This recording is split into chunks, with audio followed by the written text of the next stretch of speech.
beauty of what I love about Rob and Cheryl and his family is we came together out of agendaless caring. I knew nothing about actors except that being with him, I would always be inundated by thousands of people asking for his autograph when we went to get a cup of coffee. Right? By the way, he's the sweetest. I mean, I learned so much. He never, ever says no. He's never upset. He's never short with people.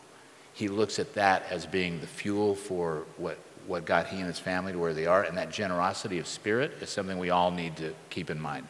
You know, arrogance is the killer. Arrogance is the cancer. The most successful, strongest, most powerful people are the most humble. But those long-line relationships that come when you don't need something, right? You all sit there and say, okay, it's an SC Trojan. I want a 1-800, give me the best job I can at the highest price I can get number. And I want it to happen tomorrow. It doesn't happen that way, right? You start laying these foundation stones when you don't need anything. And you practice the little things. You practice how to listen, not how to talk. You show up. You be on time. If I can tell you anything as a young person and trying to impress somebody, you know, my mom always used to say punctuality is the courtesy of kings and queens. When you stop and think about it, you know, what kind of an insult for you being late for somebody else? The first thing you say is, my time is more important than yours. Writing thank you notes. The integrity of the moment, of doing what you say, of just doing what you say. I promise you, the key to success is if you only do what you say and nothing more, you will be in the top 1/100th of 1% of the people in the world, because nobody does what they say. You sit down and you say, well, you know what, have you read that book? Well, yeah, I've read that book. Right now you have Kindle and you've got your iPads, and you don't have to send somebody a book.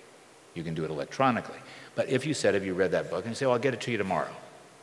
Well, you don't get it to them. Number one, 99% of the people will never get it to them. But a really astute person will get it to them in a week.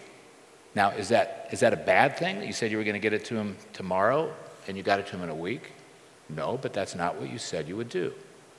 And you take the hit for doing it, right? You take the hit for what it was that you committed to do, and eventually that karma bank will pay off. I can tell you, cycling 3 decades ahead of most of you, I swear the karma bank absolutely works. It just doesn't work when you really need it to. Right? That's the problem for all of us. I did it, I've been good, I've been solid, I need it now, I need it now, I need it now. If you lay those long line relationships, you over time will harvest them, but you lay them in places that you never think about. Some of the most successful, unbelievable people that I admire the most are the ones that are so kind and generous to the invisible people.